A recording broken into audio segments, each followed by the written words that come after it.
Bismillahirrahmanirrahim. Alhamdulillahirabbil alamin. Wassalatu wassalamu ala asyrafil anbiya'i wal mursalin sayyidina wa maulana Muhammadin wa ala alihi wa sahbihi ajma'in, amma ba'd. Rabbi shrah li sadri wa yassir li amri wahlul 'uqdatam min lisani yafqahu qawli. Yang sama-sama kita hormati dosen pembimbing mata kuliah studi hadis Bapak Profesor Dr. Haji Mahyudin Barni MAG, serta para teman-teman sekalian, bapak-bapak, ibu-ibu, peserta kuliah mata kuliah studi hadis yang berbahagia. Alhamdulillah, puji syukur kita panjatkan kehadirat Allah karena pada hari ini kita dapat kembali melanjutkan perkuliahan kita. Dan pada hari ini teman kita, saudara Bapak Muhammad Rizky Zuriansah, akan menyampaikan materi tentang keadilan periwayat. Untuk itu, mempergunakan waktu yang ada, kita persilahkan kepada Bapak Muhammad Rizky Zuriansah untuk memaparkan makalahnya. Kepada beliau kita persilahkan.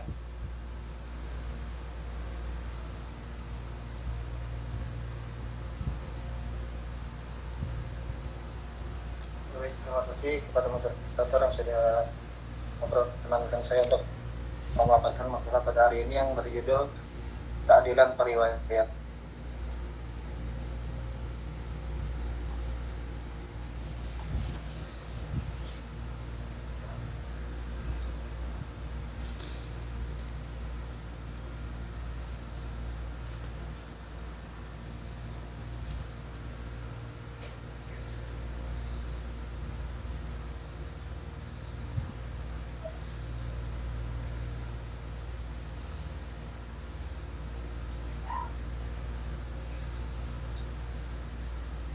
Izin moderator, apakah sudah terlihat tampilan presentasi saya di layar?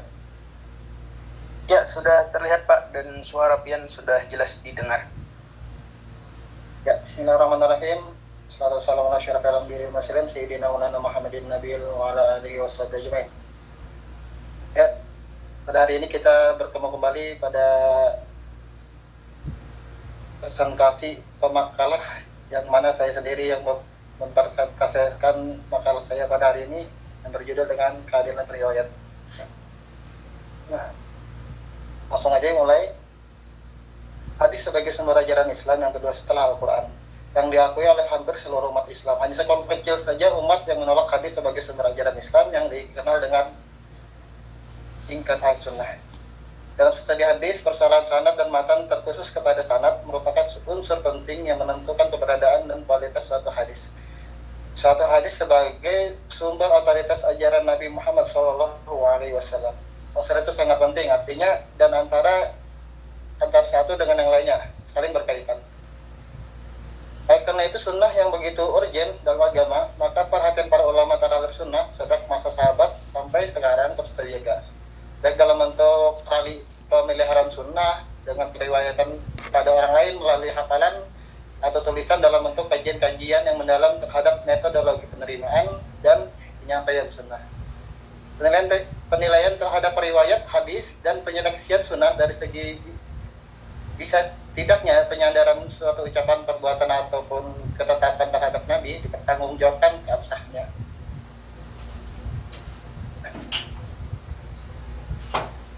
Pengertian dan kriteria keadilan dalam periwayatan hadis. Memahami kualifikasi rawi dari sudut keadilannya berarti menilai rawi dari aspek moralitasnya. Hal ini penting diperbincangkan dalam rangka menjamin autentitas dari hadis, praktek manipulasi hadis maupun praktek lainnya bersifat amoral. Tentu saja seorang rawi yang takwa dan jujur dalam ucapannya dipercaya orang dibanding rawi yang dinilai dusta, sering berdusta, maka ucapannya diragukan.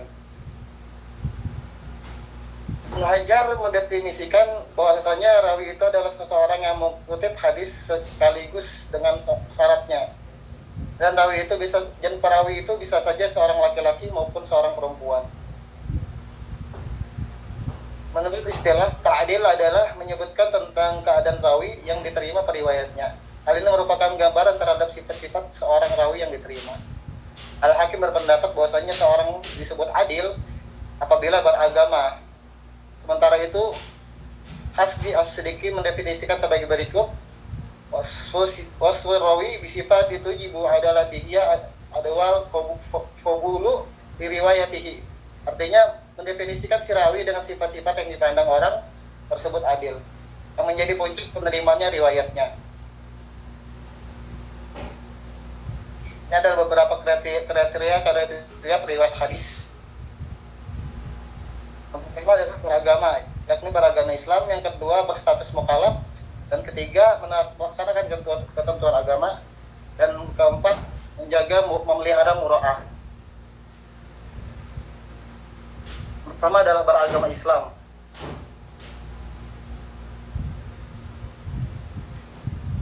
Tentu saja keislaman merupakan suatu unsur yang harus dipenuhi oleh periwayat yang adil. Jika tidak, dia maka tidak bisa dikatakan adil. Menurut sebagian ulama, menyatakan hadis berkenan dengan sumberan ajaran Islam.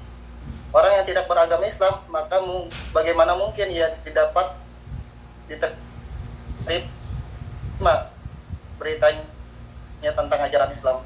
Hanya orang yang beragama Islam saja yang dapat diterima beritanya tentang sumber ajaran Islam. Yang kedua, berstatus mukallaf, itu artinya menuntut para ahli hadis syariat berakal itu identik dengan kemampuan seorang untuk membedakan jadi agar dapat menanggung menyampaikan suatu hadis. Yang ketiga adalah melaksanakan ketentuan agama, membuat berita bohong baik sifatnya sifat maupun bersifat khusus. Dalam hal ini karenanya orang yang tidak melaksanakan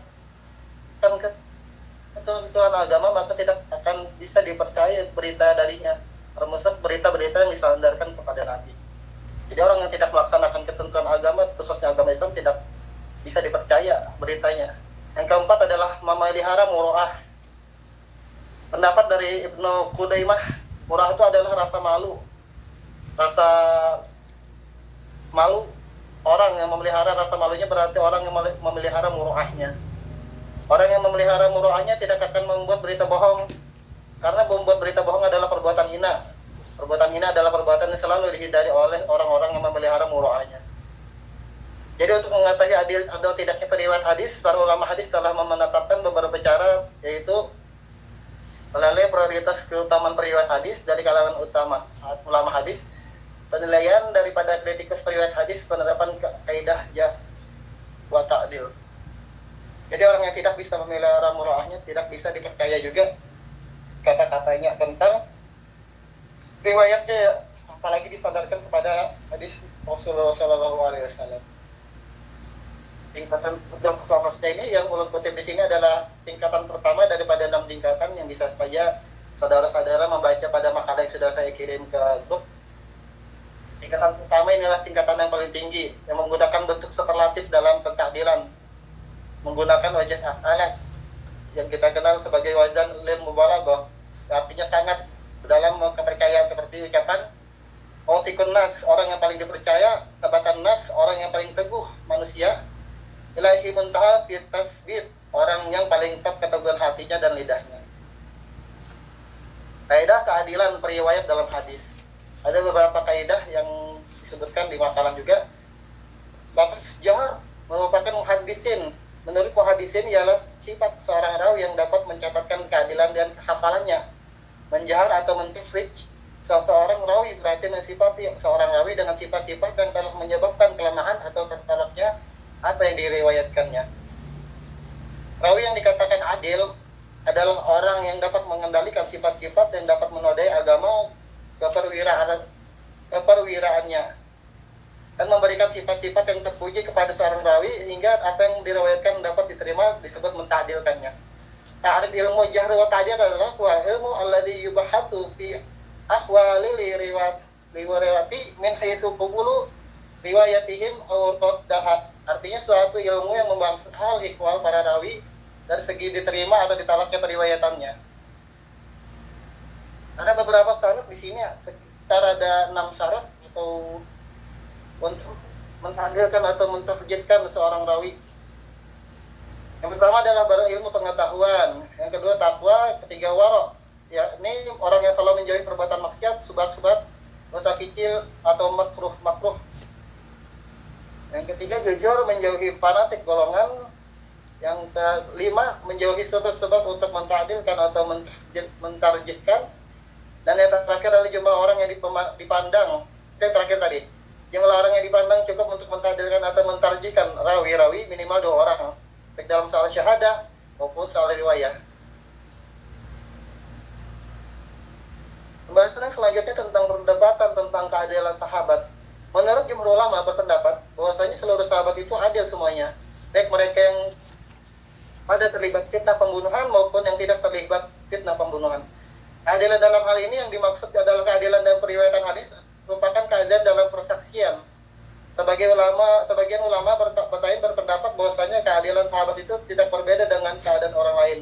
Yakni ada yang adil maupun ada juga yang tidak adil. Tapi di sini banyak juga yang membantah, ada juga yang berpendapat lain. Semuanya itu sudah tercantum di dalam makalah dan tidak dipanjang lebarkan di sini.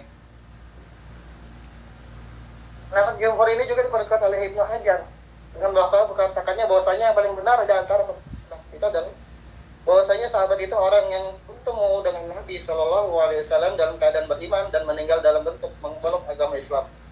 Maka termasuk dalam kami yang bertemu dengan Nabi Shallallahu Alaihi Wasallam adalah lama atau sebentar duduk bersama Nabi Shallallahu Alaihi Wasallam. Orang yang meriwayatkan atau tidak meriwayatkan hadis dari beliau,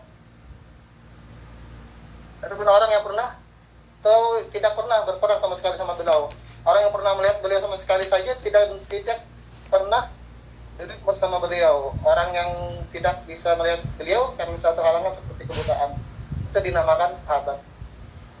Kesimpulan daripada makalah ini adalah yang pertama tadi adalah Al-Hakim berpendapat bahwasanya seorang disebut adil apabila beragama Islam, tidak berbuat bid'ah dan tidak berbuat maksiat. Ibnu Salam menetapkan 5 kriteria pembuatan periwayat hadis disebut adil. Berbeda dengan yang tadi 4 saja, di sini Ibnu Salam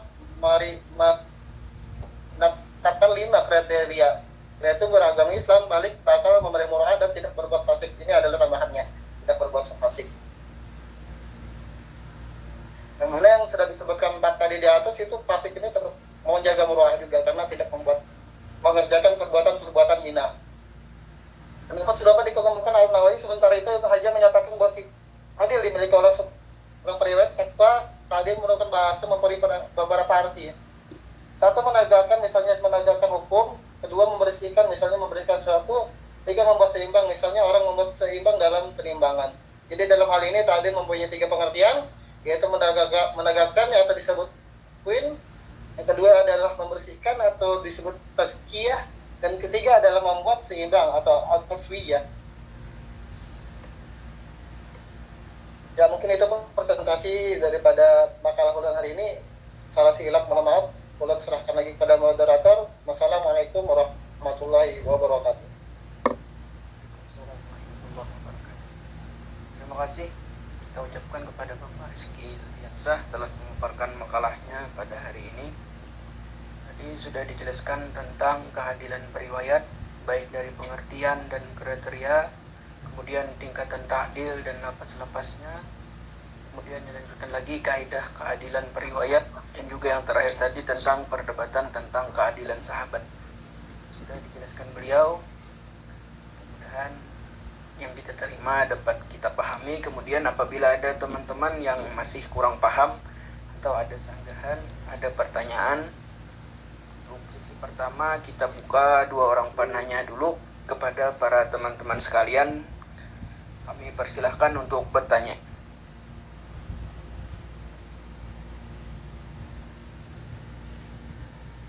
Izin bertanya, Pak. Baik, silahkan kepada Bapak Edmu. Kami persilahkan. Iya, terima kasih kepada Pak Novi sebagai moderator dan Pak Rizky yang menjadi pemateri yang bunga sebenarnya. Izin bertanya,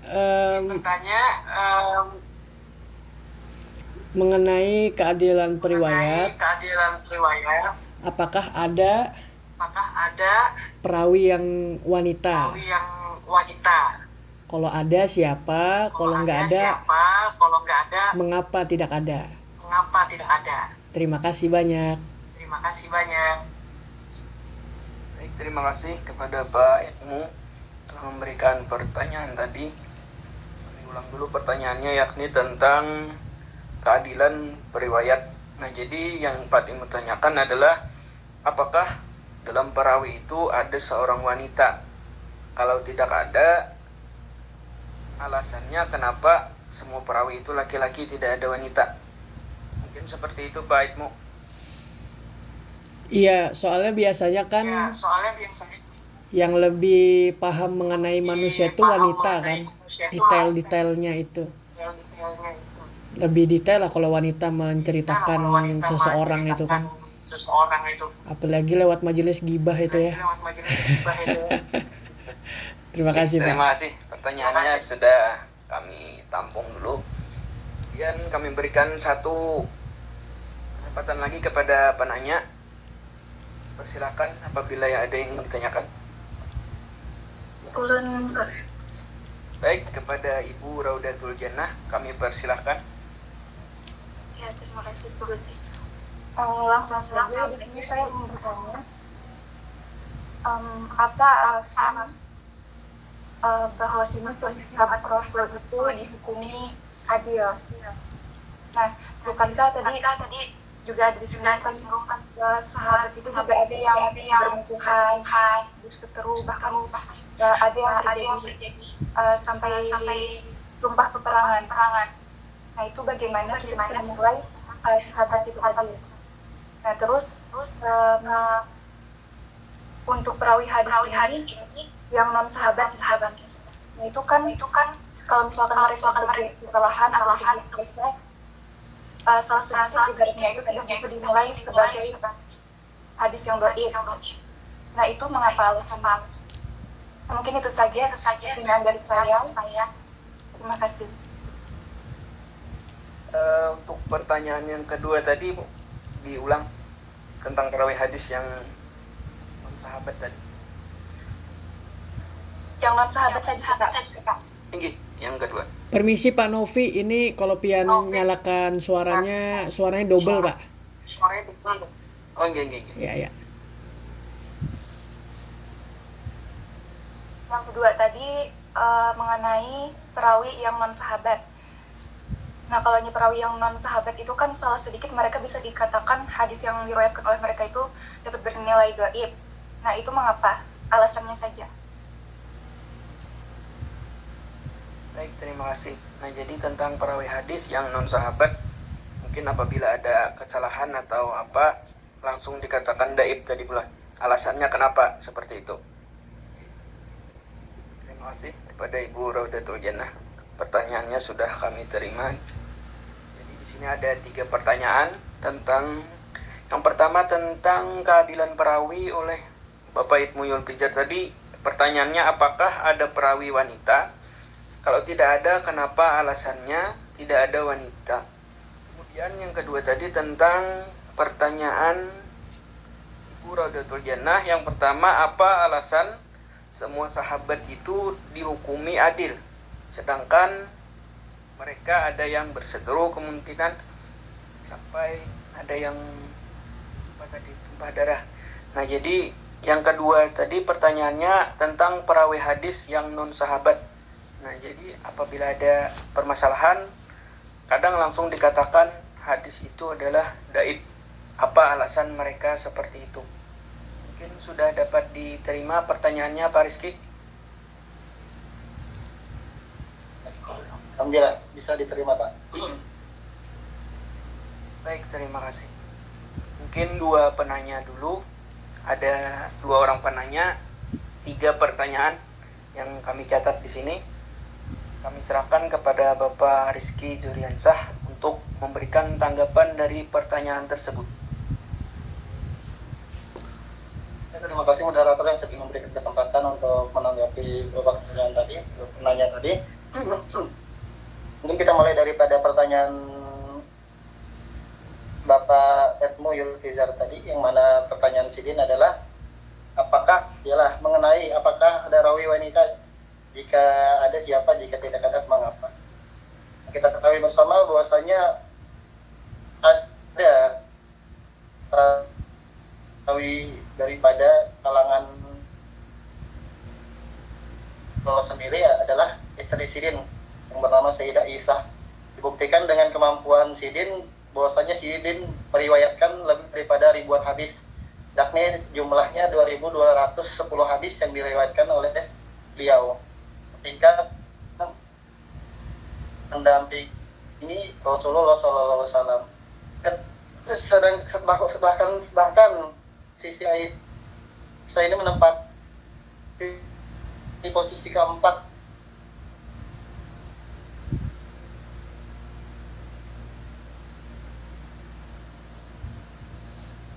sebagai perawi terbanyak setelah Abu Hurairah. Apa Rizky? Biasa bagi seorang perempuan. Aisyah jaringan pian hilang-hilang Pak. Satu apakah satu dua ada suaranya ya? Iya jelas Pak tadi semester iya ya tadi yang saya sebutkan tadi bahwasanya ada kalangan wanita perempuan yang meriwayatkan hadis, yaitu adalah istri baginda Rasulullah SAW sendiri, yaitu Sayyidah Aisyah. Bahkan lebih spektakulernya lagi, Sayyidah Aisyah ini menempati posisi keempat daripada perawi hadis yang terbanyak, yang mana perawi hadis terbanyak ditempati yang nomor satu adalah Ibnu Umar, dan yang ketiga adalah Anas bin Malik, dan keempat posisi beliau adalah di tempat Sayyidah Aisyah radhiyallahu anha. Salah satu contoh daripada riwayatan hadis daripada Sayyidah Aisyah radhiyallahu anha adalah an Aisyah radhiyallahu anha Rasulullah sallallahu alaihi wasallam qala saddadu wa qaribu wa a'lamu wa la yadkhilu ahadukum amaluku jannata wa anna ahabbal a'mal adwamuha ilallahi wa an qala, yang mana artinya adalah dari Aisyah radhiyallahu anha, sesungguhnya Rasulullah sallallahu alaihi wasallam bersabda, tetaplah pada jalan kebenaran dan bersahajalah, dan ketahuilah bahwasanya perkajaan seseorang di antara kamu tidak dapat menjadikan masuk surga. Sesungguhnya amal-amal yang paling disukai Allah adalah tetap terus berlangsung, istiqomah meskipun sedikit. Seperti itu yang diriwayatkan daripada hadis yang diriwayatkan Aisyah radhiyallahu anha. Untuk pertanyaan pertama mungkin saya rasa cukup sampai situ. Mungkin ada tambahan-tambahan daripada kawan yang lain, daripada saudara-saudara yang lain bisa saja ditambahkan melalui forum nanti setelah saya sendiri yang menjawab pertanyaan-pertanyaan ini. Untuk pertanyaan kedua tadi adalah daripada Ibu Rodatul Jannah. Mungkin langsung aja nanti aja tanggapannya. Ibu Rodatul Jannah, apa alasan sahabat itu dihukumkan adil? Mengapa sahabat dihukumkan adil? Yang seperti kita ketahui sendiri tadi di makalah ulun di situ, menurut jumhur ulama, mungkin yang Sidin takutkan adalah alasannya seperti itu. Menurut jumhur ulama mengatakan bahwasanya sahabat itu berataan dihukumkan adil. Mengapa? Ya Allah, bahkan ada juga yang mereka tuh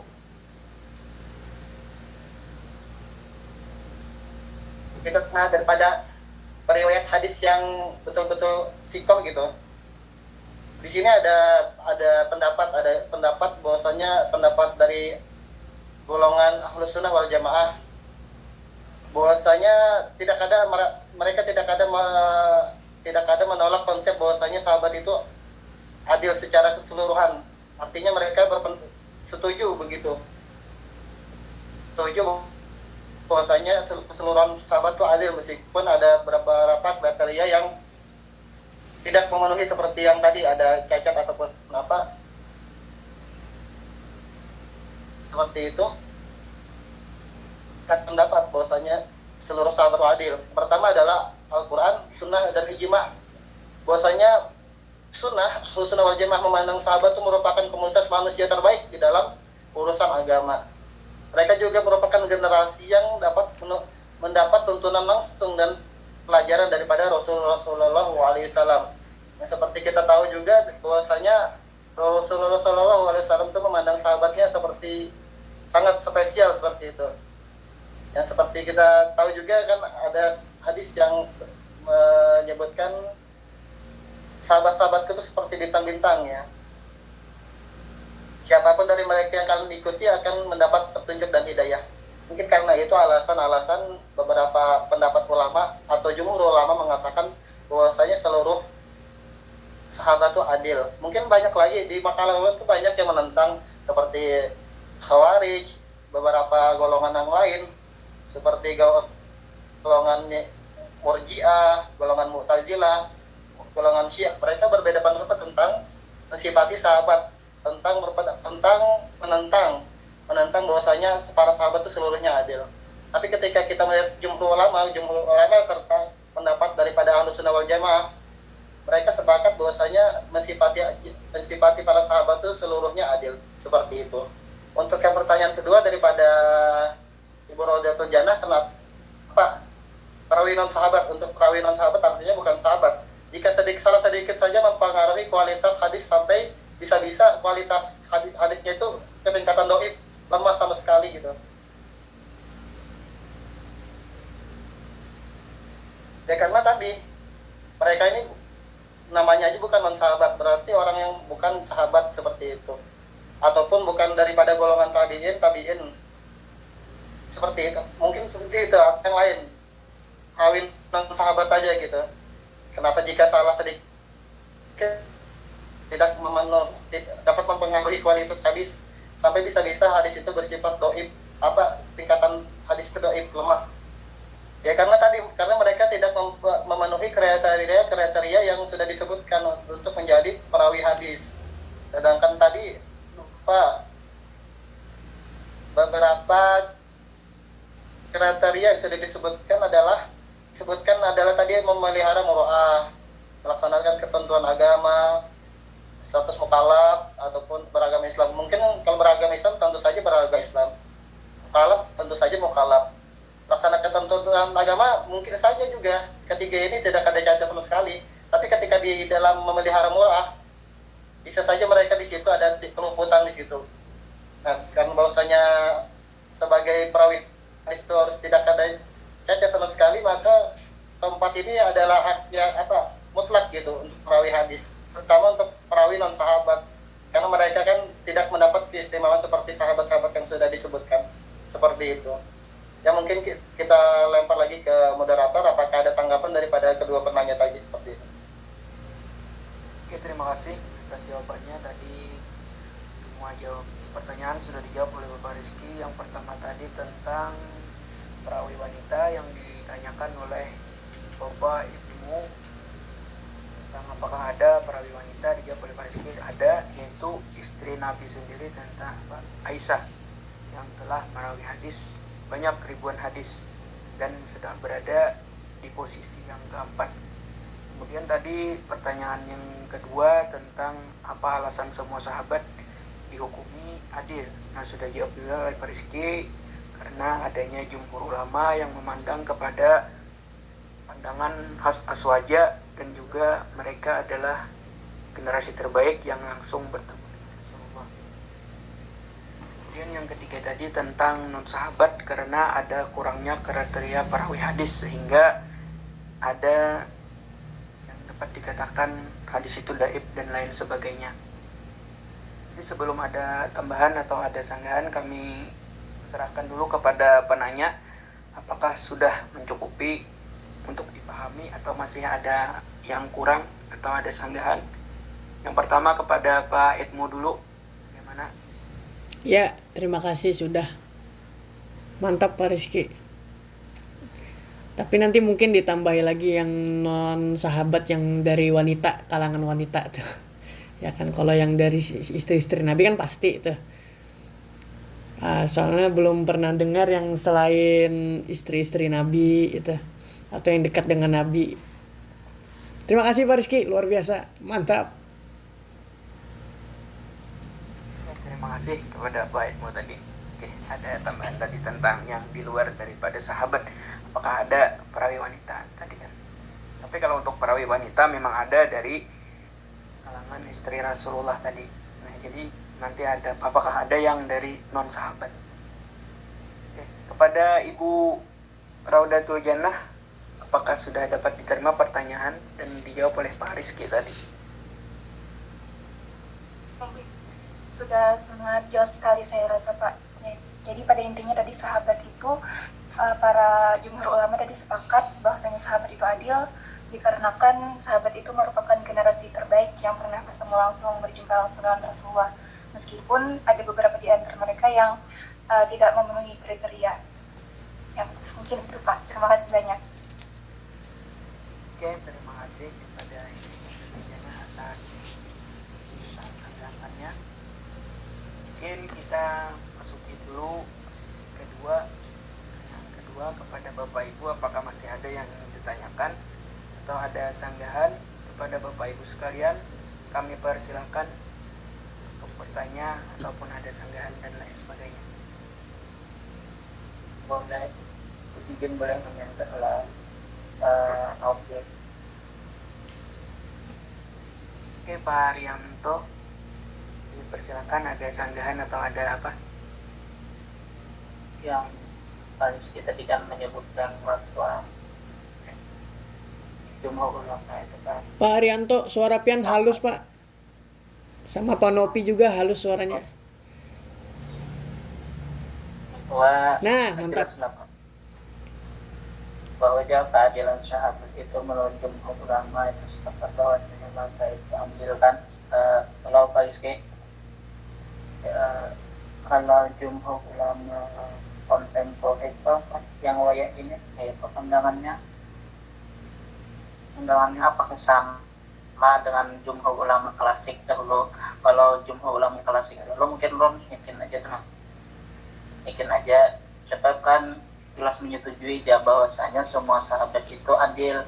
Para sahabat memiliki keistimewaan tersendiri. Hal tersebut dibuktikan dengan argumen yang sangat kuat melalui berbagai dalil maupun hadis yang menerangkan keadilan tersebut, seperti dalam surah Ali Imran ayat 110 atau Taubah ayat 100 sampai, dan surah Al-Baqarah di ayat 103 atau surah Al-Hasr ayat 8 sampai 9.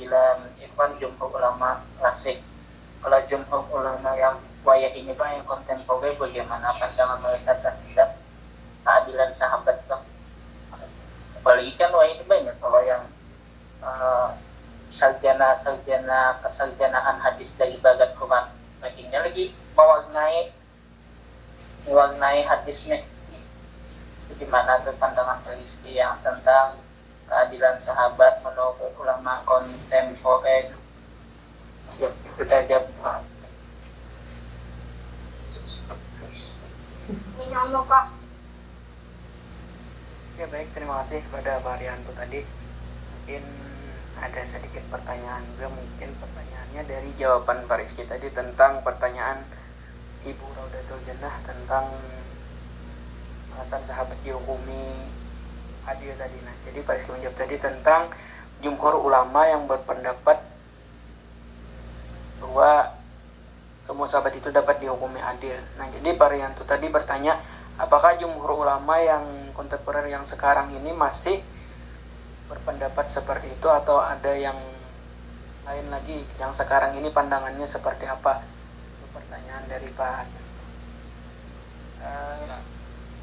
Mungkin satu orang lagi Pak Rizky lah kalau ada, atau yang ini dulu jawab. Oke, silakan Pak Mahfuzi. Pak Ahmad Mahfuzi. Assalamualaikum warahmatullahi wabarakatuh. Waalaikumsalam warahmatullahi. Apa suara saya terjelas dengan terdengar dengan jelas? Jelas, Ya, jenggotnya jelas, terdengar dengan jelas. sampai jenggotnya jelas. Astagfirullahaladzim.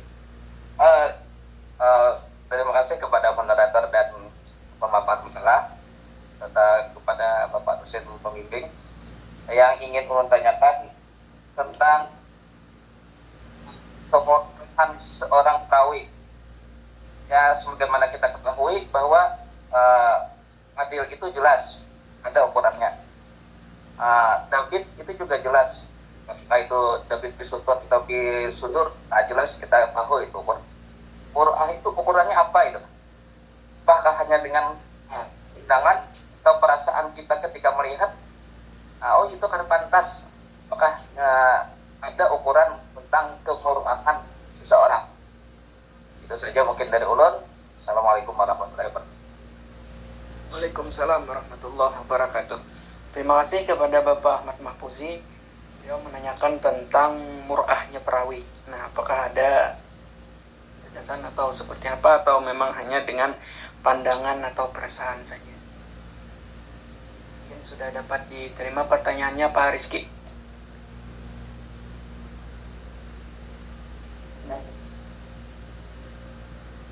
Oke, silakan kepada Pak Rizky untuk menjawab dua pertanyaan tadi tentang dari Pak Rianto dan juga Pak Ahmad Mahfuzi. Terima kasih moderator atas kesempatannya yang kedua kali ini untuk menanggapi pertanyaan-pertanyaan daripada sesi kedua. Dari pertanyaan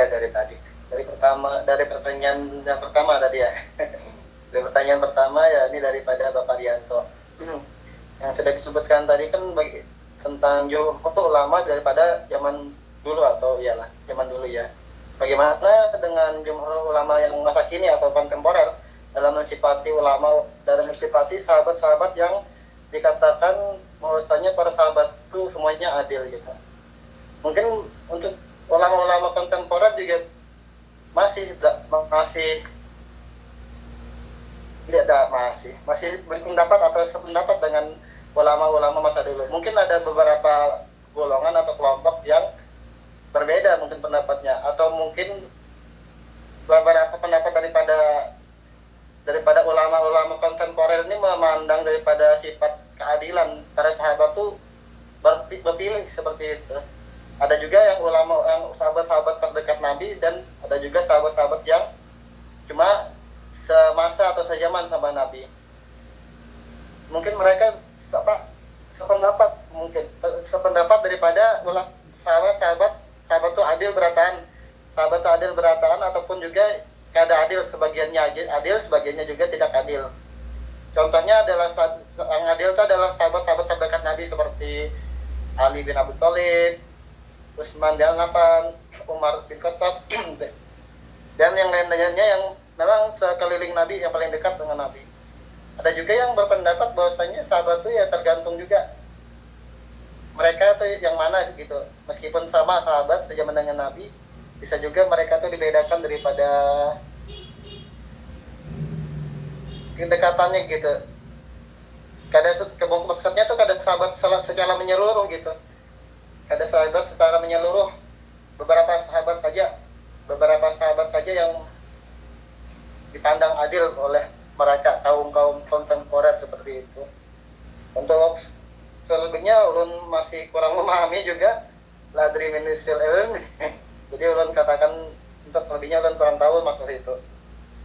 Ya untuk Pak Rianto seperti itu tadi jawabannya. Mungkin ada teman-teman yang lebih tahu daripada ulun bisa menambahkan seperti itu.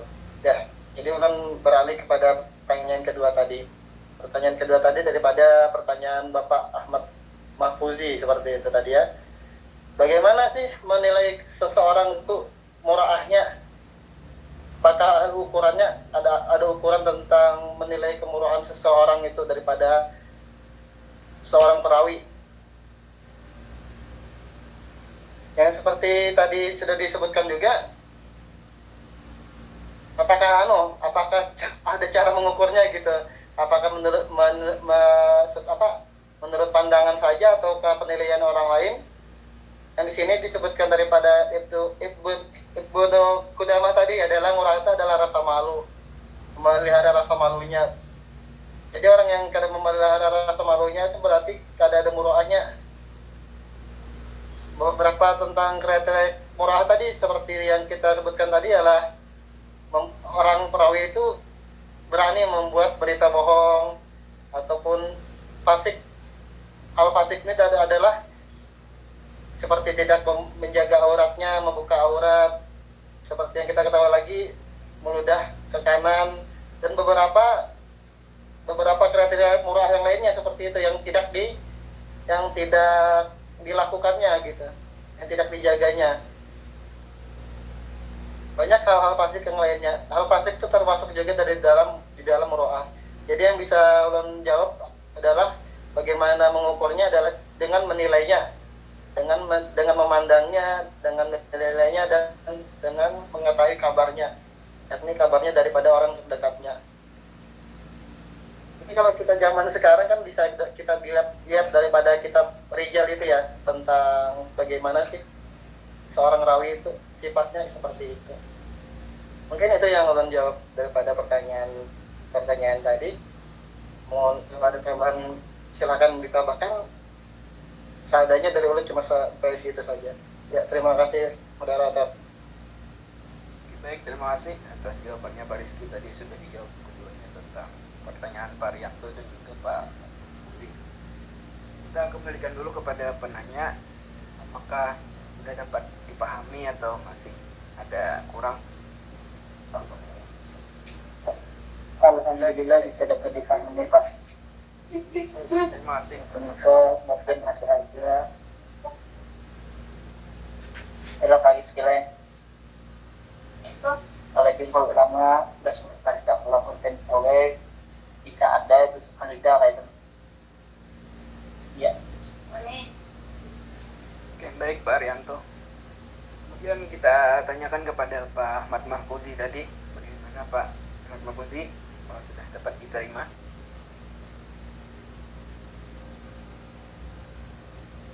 Insya Allah dapat dipahami. Baik, terima kasih kepada Pak Ahmad Mahfuzi dan juga Pak Rianto. Mungkin sudah ada pertanyaan 4 orang penanya. Kemudian apakah ada teman-teman lagi yang ingin menambahkan jawaban dari Pak Rizky tadi tentang pertanyaan-pertanyaan yang tadi? Atau masih ada yang kurang memahami atau ada tambahan? Yang pertama tadi mungkin kita ulang dulu pertanyaannya tentang pertama pertanyaan dari Pak Edmu Yulbizar Abdan Syakura tadi, apakah ada perawi wanita, kemudian atau apakah kalau ada apa alasannya, kalau tidak ada apa alasannya. Kemudian yang kedua dari Ibu Raudatul Jannah, apa alasan semua sahabat itu dihukumi adil? Kemudian perawi hadis yang non sahabat itu ada yang ada sedikit masalah dapat dikatakan daib, itu kenapa alasannya? Kemudian tadi Pak Rianto menanyakan tentang jumhur ulama kontemporer tentang pendapat sahabat berbuat adil tadi.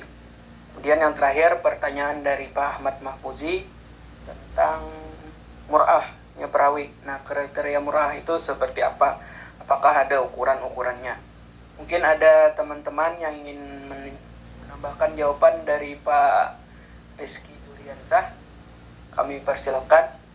Ya, ulun mencoba izin. Silakan kepada Pak Ahmad Fauzi Nur. Kami persilakan. Baik, secara umum saja ya. Saya coba tadi ada ditanyakan tentang mur'ah, kemudian adil itu bagaimana syarat-syaratnya sampai kepada jumhur ulama sekarang. Keadilan riwayat ya, atau bagaimana dikatakan adil sebuah riwayat ini tidak terlepas dari bagaimana hadis itu diturunkan. Jadi bagaimana hadis itu dilihat dari yang menyampaikan hadis, kemudian yang menerima hadis. Yang kita kenal dengan rijalul hadis. Nah, di dalam rijalul hadis itu ada yang kita maksudkan rijalul hadis ini, yaitu orang yang meriwayatkan hadis, dari awal sanad sampai ke akhir sanad. Nah, jadi dari yang langsung datang dari Rasulullah sampai kepada akhir sanad, yaitu sampai yang membukukan gitu ya, kayak membukukan. Yang kalau kita kenal yang hadis itu kayak Imam Bukhari, Imam Muslim ya, dan sebagainya. Nah, syarat-syaratnya itu harus adil ya, seperti judul kalah ini keadilan dia. Nah, tadi disebutkan bahwa adil itu yang pertama Muslim ya, Islam, atau tadi balik, berakal, nah, berakal sehat. Kemudian David ya, menjaga dia itu David bil tabah, artinya dia menjaga tulisannya, jadi tulisannya itu terjaga daripada mungkin dimanipulasi orang lain, benar-benar dijaga seperti menjaga harta paling kesayangannya gitu ya. Kemudian David dalam hal hafalan, nah, jadi dia dikenal memang hafalannya luar biasa gitu ya, atau terjaga, dia sering menjaga hafalannya. David kemudian adil juga menjaga mur'ah itu apa ya, harga diri gitu ya, citra diri. Nah, yang kita kenal berakhlak mulia. Nah, kalau kita lihat ulama sekarang ya, sebagian kalau dihubungkan dengan ulama kontemporer sekarang ya, kalau berwawasan luas, punya pengetahuan, mungkin bisa kata diri ulama, tapi mur'ahnya ini ya yang banyak dipertanyakan sekarang ya. Nah, kemudian selain berakhlak mulia tadi bisa ditelusuri, jadi bisa ditelusuri latar belakang yang meriwayatkan hadis tadi, sehingga orang ini akhlaknya bagaimana. Nah, kemudian hadis tadi bisa disebut tidak adil ya, bisa disebut tidak adil kalau misalnya diantaranya dia berbohong. Jadi kalau seseorang itu berbohong, nah, maka itu sudah ada tanda merah lah istilahnya ya. Dan dia pernah meriwayatkan sebuah hadis, tapi hadisnya itu bertentangan dengan riwayat-riwayat yang lain, bertentangan umum. Nah, sehingga adilnya itu sehingga hadis itu yang menurun ya, turun dari sampai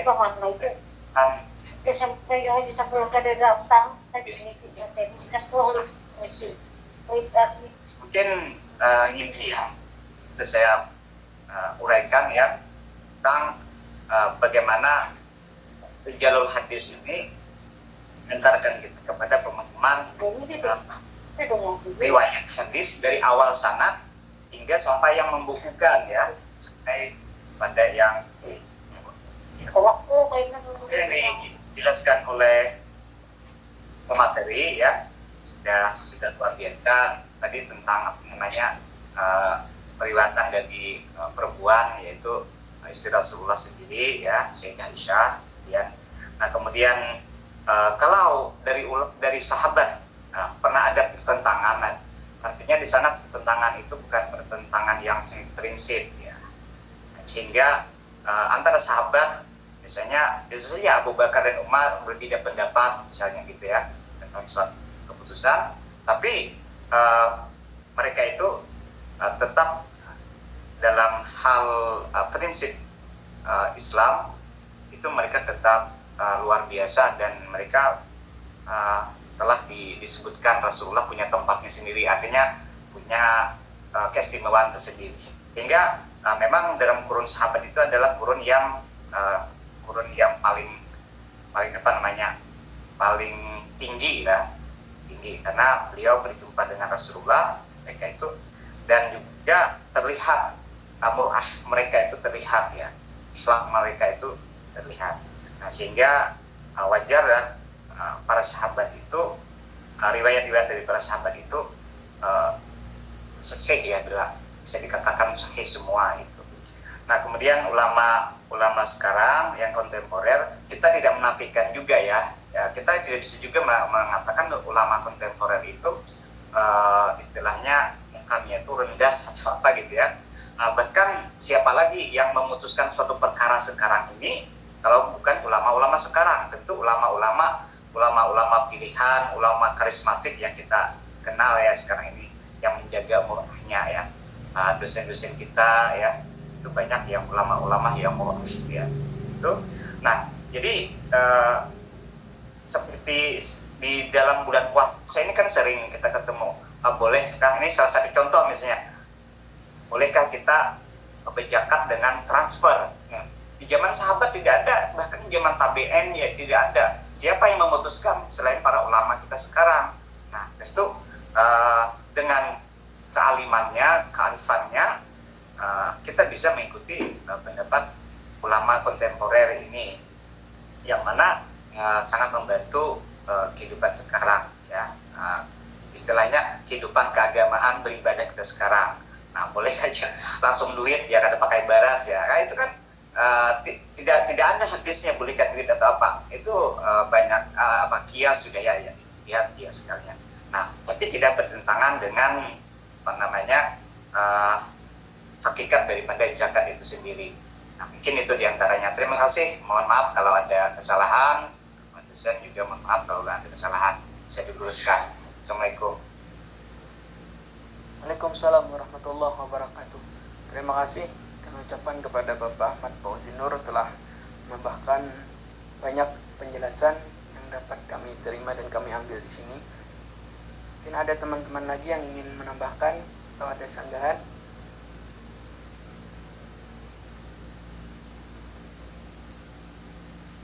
Ada lagi, apakah ada teman-teman yang ingin menambahkan atau ada sanggahan atau ada sedikit pertanyaan lagi?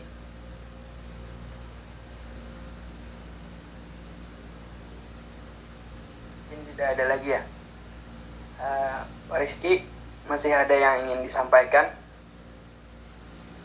Saya rasa cukup sudah Pak. Mungkin ada tambahan-tambahan daripada pertanyaan-pertanyaan tadi yang kurang jelas yang bisa dijelaskan oleh dosen kita. Baik, terima kasih. Mungkin sudah ada yang tidak bertanya lagi, kemudian jawaban tadi sudah dijawab dan juga ada tambahan-tambahan. Mungkin nanti kurang lebihnya akan ditambahkan oleh dosen pembimbing kita. Mungkin untuk sisi diskusi dan tanya jawab kita sudahi dulu. Yang akan kita serahkan kepada dosen pembimbing. Saya selaku moderator, terima kasih atas segala perhatian. Mohon maaf atas segala kekurangan. Billahi taufiq wal hidayah. Wassalamualaikum warahmatullahi wabarakatuh. Waalaikumsalam warahmatullahi wabarakatuh.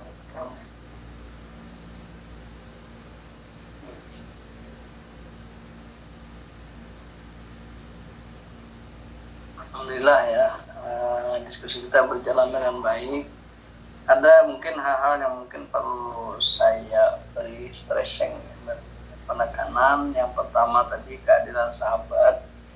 Jadi pada dasarnya ulama sependapat bahwa semua sahabat itu adil secara umum ya.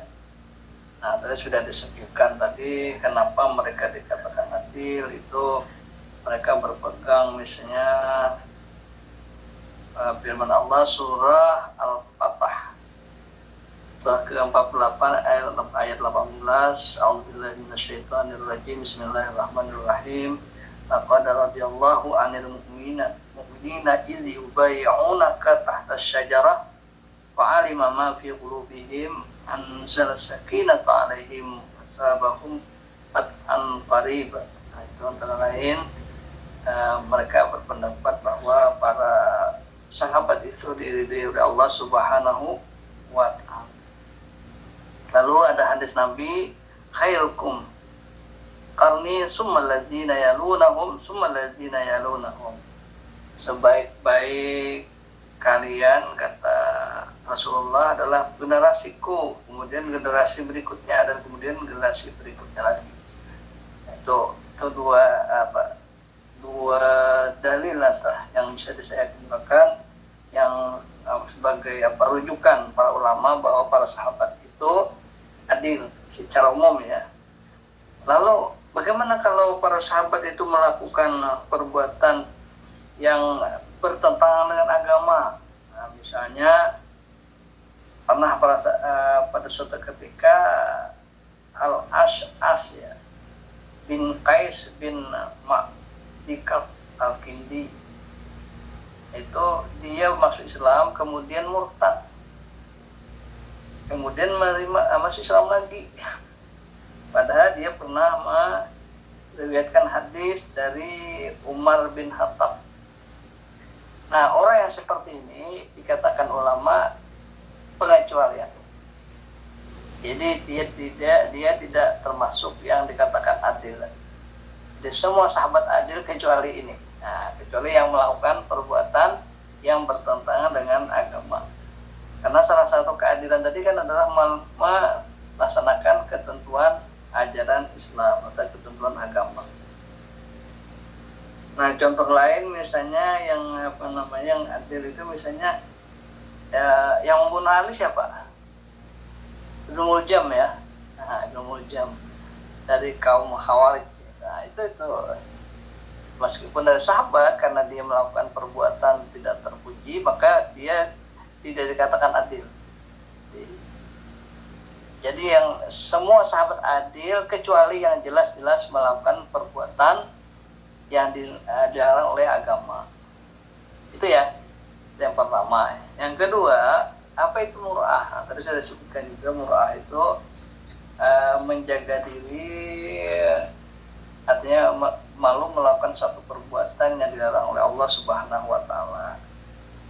Rujukannya itu, patokan itu tradisi. Jadi ada orang yang taat beragama tetapi kurang menjaga muru'ah. Misalnya gini, ketika berjalan dengan istrinya, misalnya di pasar misalnya gitu ya. Kadang-kadang lama kan pergi ke pasar juga ya. Nah, dengan istri tiba-tiba dia memarahi istrinya di depan orang banyak. Nah, karena kesal apa? Nah, itu kan muru'ah, itu kan tidak pantas seorang ulama yang begitu tiba-tiba marah dengan istrinya di tengah orang banyak. Nah, itu muru'ah itu sudah riwayatnya sudah ditolak. Nah, itu contoh ya, contoh. Jadi muru'ah itu sesuatu yang tidak pantas dilakukan oleh ulama berdasarkan tradisi. Tempat kita kalau sekarang ini ulama itu kalau makan di pinggir jalan, kan banyak warung-warung di pinggir jalan kan. Nah, itu kurang pantas itu. Nah, itu muru'ah gitu. Itu yang begitu itu jadi tradisi. Nah, itu kemudian lalu bagaimana ulama sekarang? Sebetulnya terkait dengan penilaian hadis ini kita berpatokan pada ulama yang dulu karena mereka adalah ahlinya. Nah, sekarang ini kan ulama-ulama yang mencoba untuk melakukan mendalami, melakukan analisa, kemudian melakukan kritikan. Yang kritikan itu sebetulnya itu memperluas keilmuan sebetulnya, bukan untuk mengurangi kualitas sebuah temuan para ulama sebelumnya, tidak. Kalaupun ada terjadi perbedaan menyembuhkan itu karena berbeda melihat gitu, atau mungkin berbeda kriteria yang dilakukan. Biasanya begini, para perawi hadis pun sendiri itu kadang-kadang juga berbeda mereka. Bukhari punya kriteria sendiri, lalu dia memuat semua hadis berdasarkan kriterianya dalam sahihnya. Muslim ternyata punya cara sendiri juga, tidak mengikuti Bukhari. Ada sedikit perbedaan. Nah, perbedaan itu ya tergantung dari sudut pandang mereka, kan sesuai dengan keilmuan yang mereka miliki, sesuai dengan kapasitas mereka. Nah, kemudian para ulama kritikus hadis itu juga macam-macam. Ada yang sangat keras gitu ya, sidah istilahnya ya. Ada yang longgar, ya kita itu yang longgar itu mungkin ya sedikit-sedikit itu ya dianggap biasa gitu, atau dianggap biasa saja, atau tidak mengapa. Jadi longgar. Jadi yang longgar itu biasanya selalu memuji, tidak melihat kelemahan orang lain. yang terlalu keras itu melihat sedikit aja orang berbuat salah langsung diponis gitu. Nah, ya ulama ada ulama yang begitu kan, sama di tempat kita sekarang ini kan ada ulama yang agak yang radikal istilahnya ya, radikalnya itu keras bicaranya sedikit kalau sudah bertentangan dengan agama maka dikatakan kafir atau paling tidak fasik gitu ya. Tapi ada ulama yang agak sedikit moderat gitu ya. Moderat itu ya dia tidak memponis gitu ya. Tapi selalu menyejukkan hati kalaupun misalnya menegur dengan cara yang baik. Kalau ulama yang keras itu biasanya pakai shock terapi. Jadi orang yang mendengar itu langsung ya bisa langsung sadar, bisa juga ya karena mungkin banyak faktor sehingga malah marah gitu ya. Begitu. Tapi ada ulama yang moderat yang selalu menyejukkan hati, siapapun menerima, ada yang menerima, ada juga yang menerima tapi tidak melaksanakan gitu ya. Jadi menerima saja kritikannya tapi tidak melaksanakan. Itu tipe-tipe ulama. Nah, kritikus hadis seperti itu juga, sehingga ketika terjadi jarah wa ta'dil itu, nah itu ulama sekarang itu harus tahu mereka itu.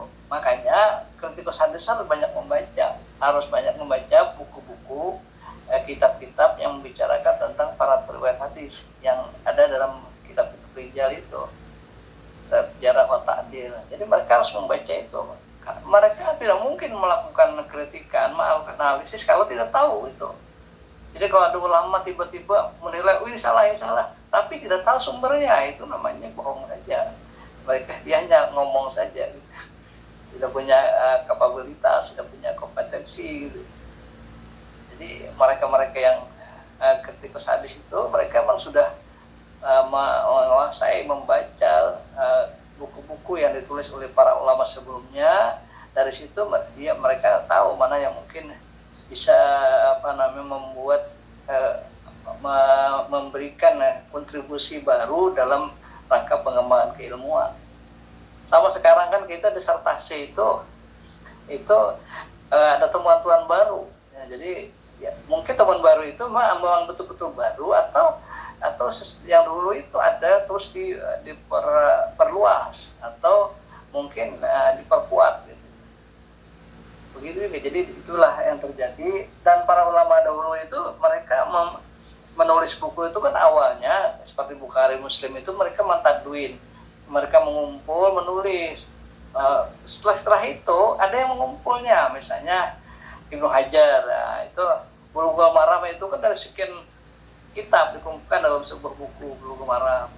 Ada juga yang menulis buku itu namanya buku Bukhari, Muslim dalam satu tempat. Ada juga mensarah Fathul Bari, atau syarah itu. Nah, itu cara para ulama mencoba untuk mengembangkan keilmuan dengan sesuai dengan kemampuan mereka dan perhatian mereka. Sehingga berkembanglah tafsir, berkembanglah hadis, ilmu hadis begitu ya. Berkembanglah usul fikih. Ya seperti itu adanya.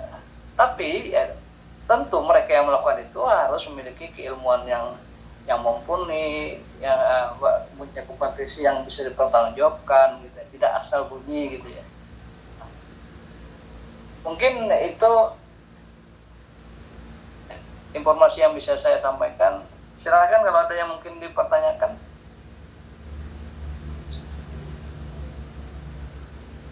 Kalau ada yang masih perlu didiskusikan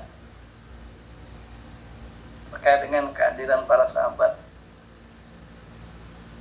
Tadi memang ada penyebutan istilah-istilah yang menjadi simbol. Jadi dalam rijal hadis itu, ketika para sahabat mentakdil itu mengatakan bahwa si A itu adil. Nah, si A itu adil artinya bisa dipercaya. Gitu. Itu memang menggunakan kata-kata atau simbol-simbol tertentu, misalnya saduk, misalnya ausak itu ada sikah itu dipercaya, ausak itu artinya lebih dipercaya lagi, menggunakan isim tabdil. Nah, itu istilah-istilah yang dipakai, simbol-simbol, istilah bahasa kita yang yang dipakai oleh para ulama ketika melakukan takdil, jarah takdil. Kalau menjarah itu menyebutkan kelemahan, nah, itu juga menggunakan simbol dengan simbol-simbol yang sifatnya keilmuan, misalnya laisa saduk atau kadzab, atau bisa juga misalnya menggunakan al-waham, macam-macam ya yang mereka gunakan, atau juga al-jahalah kalau memang mereka tidak mengenal, atau kalau mereka melihat orang itu suka berbuat bid'ah, ya bisa dikatakan bid'ah. Jadi kalau bid'ah itu kan melakukan ibadah yang sebetulnya itu bukan berasal dari Rasulullah Sallallahu Alaihi Wasallam. Jadi menemukan hal baru yang terkait dengan ibadah yang tidak dilakukan oleh Nabi. Bid'ah itu antara lain misalnya ketika Umar meminta Abu Bakar supaya Al-Quran itu dikumpulkan dalam satu mushaf. Nah, waktu itu Abu Bakar tidak berani, tidak mau, karena tidak pernah menyuruh begitu. Tapi setelah beberapa kali datang, akhirnya Abu Bakar pun mau, sehingga dibuatlah tim. Lalu ditulislah Al-Quran itu yang diserahkan di mana-mana itu dikumpulkan menjadi satu mushaf. Nah, itu bid'ah. Nah, namanya bid'ah hasanah. Lalu setelah itu bid'ah lain lagi, misalnya Utsman ketika terjadi perselisihan cara membaca Al-Quran itu, para sahabat lapor ini sehingga terjadi percekcokan, perkelahian, malah ingin terjadi perkelahian itu gara-gara salah berbeda membaca, yang satu menyalahkan, yang satu menyalahkan, saling menyalahkan. Kenapa? Karena mereka berbeda guru, yang guru sini begini, guru ini sini. Berbedanya itu emang sebetulnya ditoleran saja sebetulnya bagi orang yang tahu gitu. Akhirnya apa? Akhirnya tim itu dikumpulkan lagi, lalu oleh Utsman diminta menulis dalam lima mushaf. Nah itu tuh bid'ah juga itu. Akhirnya masing-masing mushaf itu dikirim ke tempat-tempat di mana umat Islam berada untuk menjadikan patokan, jadi patokan. Itu termasuk bid'ah. Demikian juga bid'ahnya Umar ketika salat tarawih, kan umumnya Nabi itu tarawih kan hanya 3 hari saja, yang lain Nabi dirubah. Lalu pada masa Umar kan disuruh, kenapa nggak ngumpul saja di masjid, kita berjamaah. Itu kan bid'ah juga itu. Tetapi yang begitu bid'ah hasanah. Yang jadi masalah sekarang itu tiba-tiba ada kullu bid'ah dalalah, kullu dalalah finnar. Nah itu yang lalu menimbulkan masalah. Nah itu interpretasi sebetulnya ya. Tanya Pak. Ya silakan. Terima kasih sebelumnya. Di dalam kitab Sitah, ya kitab hadis yang 7 itu kan ada tentang ya, dari Bukhari, Muslim dan terusnya. Nah itu ada hadis sahih Pak. Apakah ada hadis sahih yang tidak ada di kitab Bukhari dan Muslim, tapi ada di kitab lain, misalnya di dalam kitab Ibnu Majah misalnya, hal itu sahih misalnya. Tidak ada di dalam kitab Bukhari dan Muslim, tapi hadis itu sahih. Itu apakah ada hadisnya Pak di luar dari kitab hadis Bukhari dan Muslim, tapi hadis itu sahih yang tidak ada di kitab tersebut? Nah kalau misalnya ada, nah apakah tidak menurunkan derajat dari kitab Bukhari gitu kan, yang ditempatkan oleh jumhur ulama di level 1 gitu? Itu bagaimana menyikapinya Pak? Ya, jadi gini Pak Ahmad Fauzi Nur ya. Hadis itu kan banyak sekali ya, banyak sekali. Lalu Bukhari itu hafal hadis itu ratusan ribu gitu ya. Dia tulis cuma 10 ribuan ya. yang ada dalam Bukhari itu. Nah, dan itu berdasarkan kriteria dia dianggap sahih. Lalu Muslim juga melakukan hal yang sama, yang sebagian ada dalam kitab Bukhari, sebagian tidak ada dalam kitab Bukhari. Makanya kalau ada dalam Bukhari itu biasanya kalau ulama kemudian nulisnya riwayat Bukhari dan Muslim. Artinya Pak hadis ini terdapat dalam kitab Bukhari dan terdapat dalam kitab Muslim. Nah, ada juga yang rawahul Muslim, berarti hanya di Muslim saja, di Bukhari tidak ada. Nah, dan itu berkembang. Lalu nanti Tirmizi melakukan hal yang sama. Nah, di Tirmizi itu banyak juga yang hadisnya itu adalah sahih menurut kriterianya Tirmizi. Dan itu mungkin ada di Bukhari dan Muslim, tapi ada banyak juga yang tidak ada di Bukhari Muslim. Itu ya. Nah, dan mereka itu mengemukakan itu dengan sanad-sanad yang lain, sanad yang berbeda dengan sanad Bukhari dan sanad Muslim. Jadi jalurnya itu berbeda. Kan para ulama ini kan ngajar kan di mana-mana gitu ya. Misalnya ada yang di Irak, ada di Iran gitu ya. Ada di Syam, Syria atau Suriah sekarang ini ya. Nah, itu para ulama itu punya murid itu mencatat. Lalu para mudawin ini yang mukharij ini mereka mendatangi guru-guru atau murid-murid itu. Jadi mendatangi para ulama itu, dia berguru ke sana. Kemudian dia tanya lagi, datang lagi, berguru lagi. Selalu ditulisnya itu. Nah, dan ternyata dari sekian itu masih banyak yang belum sempat mereka dapat jalurnya. Artinya yang mereka dapat cuma jalur itu, jalur lain tidak. Ini dapat oleh para mukharij lain. Nah, karena itu kan belakangan ada namanya Ad-Darimi kan. Nah, itu juga banyak juga dari sahih di sana Darimi itu.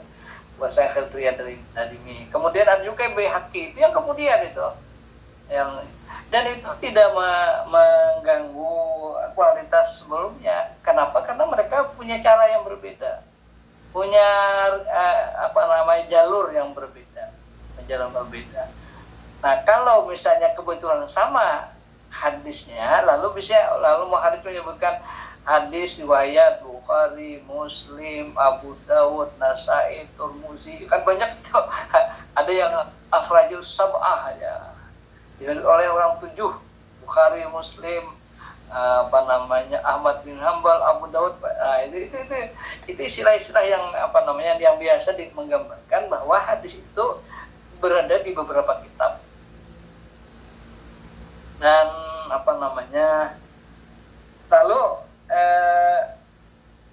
kualitas kumpulan hadis tadi kan, mereka itu menuliskan hadis itu sahih kan menurut mereka gitu. Meskipun ulama kemudian mungkin ada yang meneliti itu, ada yang mungkin dhaif menurut kriteria yang terbaru ini, atau berdasarkan hasil bacaan mereka dengan menganalisa riwayatnya seperti itu. Nah, dan secara keseluruhan kitab Bukhari itu dianggap kitab yang kesahihannya itu level pertama. Kalaupun ada yang mengatakan ada yang tidak sahih, itu kan tadi masih dipertanyakan juga. Apalagi yang disebutkan itu kadang-kadang dalam Bukhari itu ada hanya judul saja, hadisnya tidak ada. Nah, mungkin saja dari hadis itu dimasukkan beliau karena tidak ada yang sahih, sehingga judulnya saja ada. Nah, lalu yang kedua itu Muslim. Nah, berikutnya Tirmizi dan terus yang di belakang. Itu secara umum pendapat ulama tentang kualitas kitab. Jadi secara keseluruhan gitu ya. Kalau yang namanya sahih itu dari manapun, kalau sahih itu dari Tirmizi kah, dari Abu Daud kah, dari Nasai kah, kalau sahih itu menjadi dalil. Jadi sahihnya itu kalau sudah sahih menurut siapapun, para mukharij itu sahih dan itu diakui oleh ulama, dia akan menjadi dalil. Apakah dia dari Bukhari atau Muslim, tidak ada masalah. Gitu ya. Ya, makasih Ustaz. Silakan, masih ada yang lain? Mau tanya Pak? Ya, silakan. Pak siapa nih? Pak Fuad atau Pak Ahmad Fauzi? Pak Fuad. Oh, Pak Fuad, Pak Fuad Hasim ya. Dari Ukar ya. Oke, dari IKN ini, dari seberang. Silakan. Oke. Ini kan periwayatan kriteria periwayatan hadis itu kan harus adil Pak ya. Dan diantaranya tidak berbuat fasik. Itu bagaimana Pak? Sedangkan di Al-Quran ataupun di hadis itu kan dikatakan apabila kita menceritakan keburukan orang lain itu seperti menggibah itu kan dapat dosa Pak. Apakah ada syarat-syarat tertentu ketika menceritakan keburukan orang itu tidak berdosa lah gitu Pak? Nah ini kan menceritakan keburukan. Ada yang namanya gibah. Gibah itu mengatakan sesuatu yang tidak disenangi oleh orang gitu. Ketika orang tidak ada, gitu kan itu gibah namanya. Jadi kita menceritakan keburukan orang dan orang tidak senang mendengarnya ketika dia tidak ada, itu gibah. Tapi kalau dia ada, itu bukan gibah namanya kan. Misalnya Ikam nih pemendusta, badapan kan, itu tidak gibah namanya. Tapi kalau mengatakan, si Ana itu pendusta dengan orang lain, dia tidak ada, itu namanya gibah kan itu. Nah, para ulama itu mereka sebenarnya tidak menggibah. Mereka itu dalam rangka memastikan bahwa hadis ini betul-betul dari Rasulullah Shallallahu Alaihi Wasallam, dan mereka meyakinkan bahwa ini diambil dari guru-guru yang dianggap bisa dipercaya. Lalu mereka pun mempelajari riwayat istilahnya ke sifat ulama itu. Tapi dan itu sudah berlaku umum, artinya sudah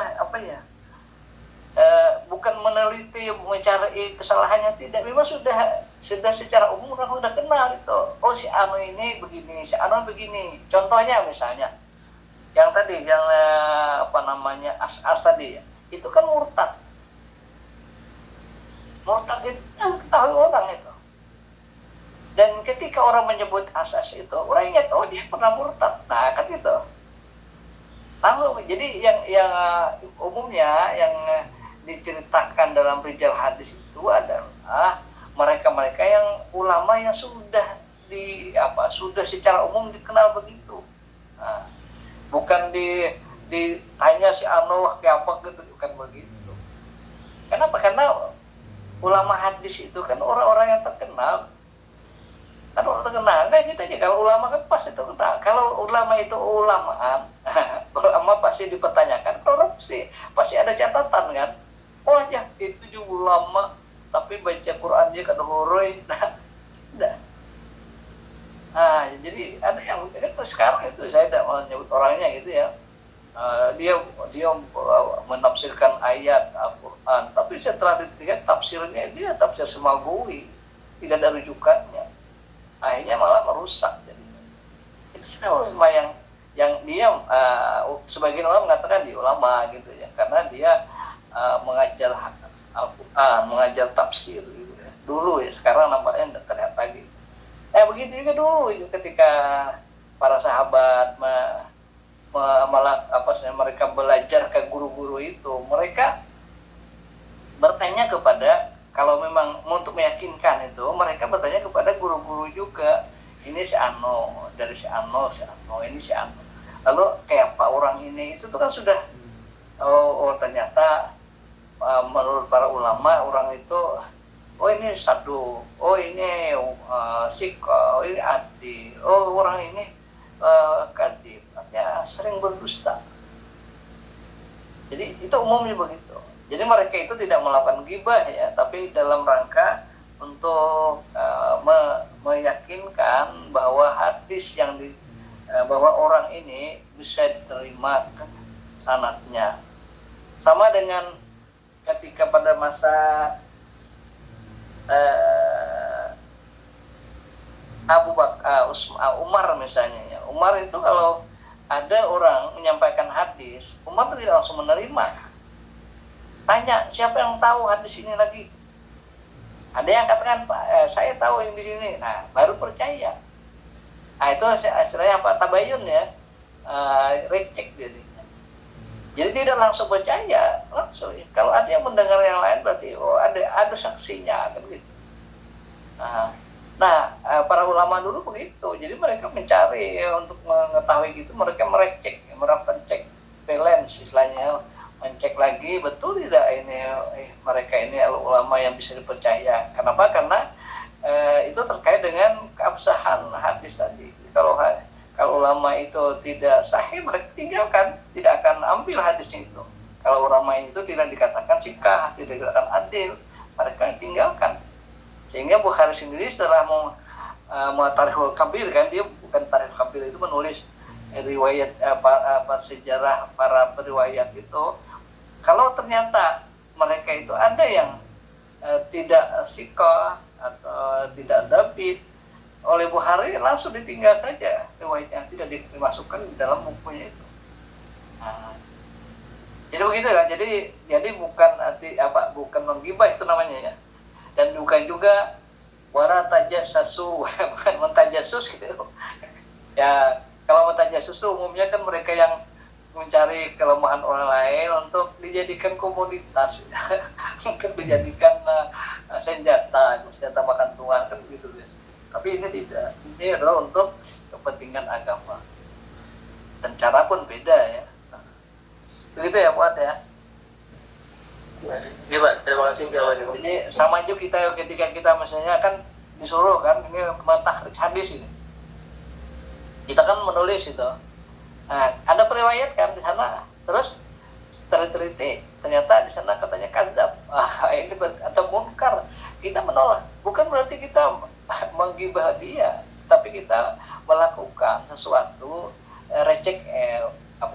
cek and recheck itu untuk memastikan kesahihan sanad itu, sehingga meyakinkan kita bahwa itu betul-betul hadis dari Rasulullah Sallallahu Alaihi Wasallam. Gitu ya. Baik, silakan kalau ada yang lain.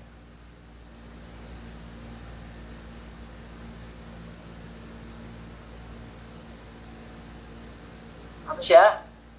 Kalau habis sekarang sudah jam 11.13 ya.